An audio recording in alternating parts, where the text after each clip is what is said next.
Good morning विद्यार्थियों। आज हम आपको हिंदी साहित्य में भाग्य की दस्तक नामक पाठ पढ़ाएंगे।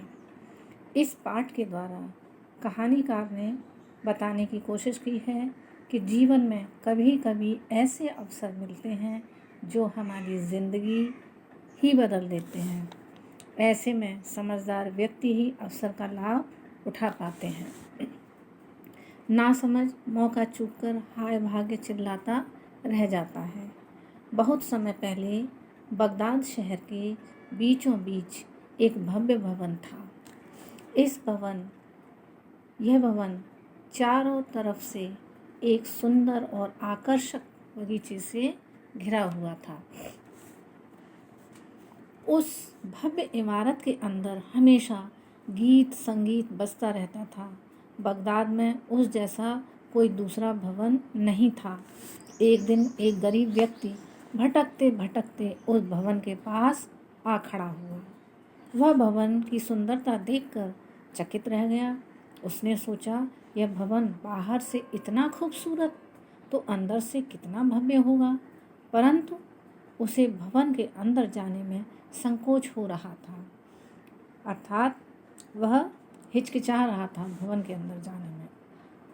वह अंदर जाने की उधेड़-बुन में ही फंसा था कि उसने कुछ लोगों को भवन के अंदर जाते हुए देखा।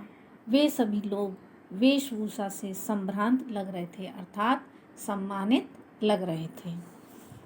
उसने सोचा, क्यों ना मैं भी इन लोगों के साथ सम्मिलित हो जाऊं, क्यों ना मैं भी इन लोगों के साथ शामिल हो जाऊं। इनके बीच में कोई मुझे पहचानेगा भी नहीं। यह सोचकर वह तेजी से उन लोगों के बीच सम्मिलित हो गया। भवन का मालिक स्वयं सभी लोगों का स्वागत कर रहा था, यानी कि भवन का जो मालिक था वह सभी आने वाले लोगों का स्वागत कर रहा था। आइए आइए, आप सभी लोगों का स्वागत है। आपको यहाँ पहुँचने में कोई कष्ट तो नहीं हुआ? उनमें से एक व्यक्ति बोला, नहीं, हमें कोई कष्ट नहीं हुआ। आपने हम सभी के साथ व्यापार करके हमारा मान बढ़ाया है, हमारा सम्मान बढ़ाया है। इसके लिए हम सभी आपके आभारी हैं। उसके बाद व्यापारी उन सभी को एक सभा कक्ष में ले गया। वहाँ पर वह उनके साथ व्यापार संबंधी बातें करने लगा।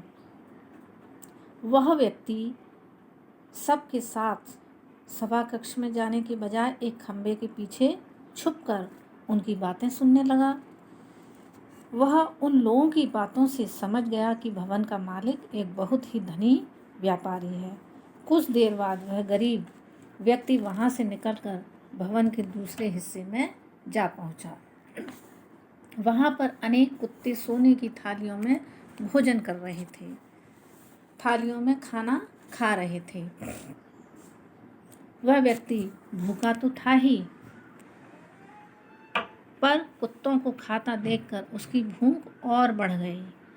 उन सभी कुत्तों में से एक कुत्ते को देखकर उसने सोचा, लगता है यह कुत्ता मुझे कुछ इशारा कर रहा है।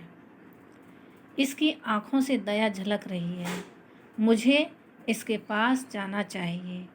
उसकी थाली स्वादिष्ट मांस से भरी है। यदि मुझे वह भोजन मिल जाए तो मज़ा आ जाए। यह सोचकर वह कुत्ते के पास गया और कुत्ते की थाली में रखा मांस खाकर अपनी भूख मिटा ली। कुत्ता चुपचाप उसे देखता रहा। वह ना तो उस पर गुर्राया और ना ही भौंका। भरपेट खाना खाने के बाद उसने सोचा, यदि यह सोने की थाली मुझे मिल जाए तो मैं इसे बेच दूंगा। इसे बेचने पर जो पैसे मिलेंगे मैं उससे अपना व्यापार शुरू करूंगा। परंतु कहीं इस कुत्ते ने मुझे काट दिया तो नहीं, मुझे ऐसे ही हार नहीं माननी चाहिए। कम से कम एक कोशिश तो करनी चाहिए। यह सोचकर उसने सोने की थाली उठा ली। कुत्ता चुपचाप बैठा रहा। वह थाली लेकर सबसे नजरें बचाते हुए भवन से बाहर निकल गया। अर्थात उसने सोचा, अब मुझे बगदाद में नहीं रहना चाहिए। यहाँ पर रहना खतरे से खाली है, खतरे से खाली नहीं है। मुझे किसी छोटे शहर में जाकर इस थाली को बेचकर अपना व्यापार शुरू करना चाहिए।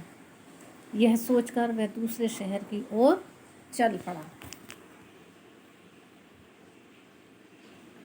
व्यक्ति वहाँ से निकलकर भवन के दूसरे हिस्से में जा पहुँचा। वहाँ पर अनेक कुत्ते सोने की थाली में खाना खा रहे थे। वह व्यक्ति भूखा तो था ही, पर कुत्तों को खाता देखकर उसकी भूख और बढ़ गई। उन सभी कुत्तों में से एक कुत्ते को देखकर उसने सोचा, लगता है यह कुत्ता मुझे कुछ इशारा कर रहा है। इनकी आँखों से दया झलक रही है, मुझे इसके पास जाना चाहिए। उसकी थाली स्वादिष्ट मांस से भरी है। यदि मुझे वह भोजन मिल जाए तो मज़ा आ जाए। यह सोचकर वह कुत्ते के पास गया और कुत्ते की थाली में रखा मांस खाकर अपनी भूख मिटा ली। कुत्ता चुपचाप उसे देखता रहा। वह ना तो उस पर गुर्राया और ना ही भौंका।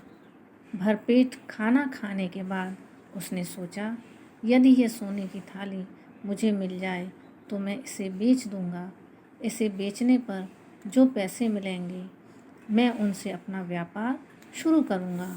परंतु कहीं इस कुत्ते ने मुझे काट लिया तो नहीं, मुझे ऐसे ही हार नहीं माननी चाहिए। कम से कम एक कोशिश तो करनी ही चाहिए। यह सोचकर उसने सोने की थाली उठा ली। कुत्ता चुपचाप बैठा रहा। वह थाली लेकर सबसे नज़रें बचाते हुए भवन से बाहर निकल आया। उसने सोचा, अब मुझे बगदाद में नहीं रहना चाहिए।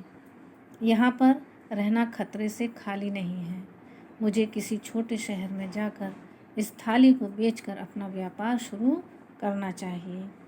यह सोचकर वह दूसरे शहर की ओर चल पड़ा। वहाँ पर उसने अपना व्यवसाय शुरू किया और उसे खूब लाभ हुआ। वह सुखी और समृद्ध हो गया। उसके बुरे दिन फिर चुके थे। उसने सोचा, यदि मैंने कभी सपने में भी नहीं सोचा था कि किस्मत मेरा साथ देगी, परंतु मेरी किस्मत ने भी तो मेरा साथ तभी दिया जब मुझे वह सोने की थाली मिली। मैं उस भव्य भवन के मालिक का कर्जदार हूँ। मुझे उसका ऋण चुकाना चाहिए। यह सोचकर उसने अपने ऊँट की पीठ पर कीमती सामान लादा और बगदाद की ओर चल पड़ा। वह भव्य भवन के मालिक को उपहार देना चाहता था। बगदाद पहुंचकर वह भव्य भवन वाले स्थान पर पहुंचा, परंतु वहां पर उसे एक खंडहर नुमा भवन दिखाई दिया। भवन के चारों तरफ सुंदर बगीचा भी नहीं था। वहां एकदम उजाड़ सा हो गया था। वह चारों तरफ देखने लगा कि भवन का मालिक कहीं दिख जाए। तभी उसे एक वृद्ध व्यक्ति दिखाई दिया। वह उस खंडहर नुमा भवन में आगे खड़ा था।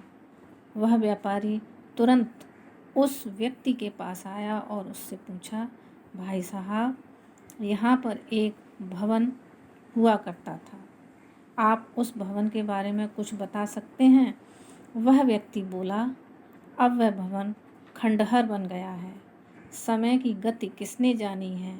यह सुनकर व्यापारी ने कहा, मैं उस भवन के मालिक से मिलना चाहता हूँ। क्या तुम उसके बारे में जानते हो? मुझ पर उनका कर्ज है, मैं वही चुकाने आया हूँ। वह व्यक्ति बोला, मैं ही इस भवन का मालिक हूँ। तुम किस कर्ज की बात कर रहे हो? इस प्रकार व्यापारी ने उसे सोने की थाली वाली पूरी घटना सुना दी। फिर उसने विनती करते हुए कहा, मैं आपके लिए उपहार स्वरूप कुछ कीमती तोहफे लाया हूँ, आप उन्हें स्वीकार कर लीजिए। उस व्यक्ति ने सोचा, मैं इस व्यापारी से कीमती तोहफे कैसे ले सकता हूँ? इस व्यापारी पर मैंने नहीं बल्कि मेरे कुत्ते ने दया दिखाई है, इसलिए मुझे इतने कीमती तोहफे लेने का कोई अधिकार नहीं है। यह सोचकर वह बोला, देखो भाई, तुम पर उपकार मेरे कुत्ते ने किया था, मैंने नहीं। मुझे तुमसे उपहार लेना उचित नहीं जान पड़ता। तुम लौट जाओ। व्यापारी बोला, आप कैसी बातें कर रहे हैं? वह कुत्ता भी तो आपका ही था। व्यक्ति ने कहा, नहीं, मैं स्वार्थी नहीं हूँ। मैं तुमसे कुछ भी स्वीकार नहीं करूँगा। यदि मैंने कुछ भी स्वीकार किया तो यह स्वार्थ कहलाएगा। जाओ, तुम अपना सामान ले जाओ। यह कहकर वह भवन के अंदर चला गया। व्यापारी ने सोचा, यह व्यक्ति कितना बड़ा मूर्ख है। यह अपने भाग्य द्वारा दिया गया सुनहरा मौका छोड़कर अपने विनाश की ओर जा रहा है। इसकी किस्मत ने इसे एक मौका देना चाहा, परंतु इसने अपनी बेवकूफ़ी से उसे गंवा दिया। व्यापारी वहाँ से लौट गया। तो विद्यार्थियों, इस पाठ से आपको शिक्षा मिलती है, सौभाग्य बार बार दरवाज़ा नहीं खटखटाता, इसलिए मिले हुए मौके से लाभ उठाना चाहिए। तभी हम जीवन में आगे बढ़ सकते हैं, तरक्की कर सकते हैं। आप सभी इस पाठ को पढ़ेंगे, समझेंगे और जो कठिन शब्द मैंने दिए हैं उनको आप सभी अपनी हिंदी कॉपी में लिखेंगे। धन्यवाद विद्यार्थियों।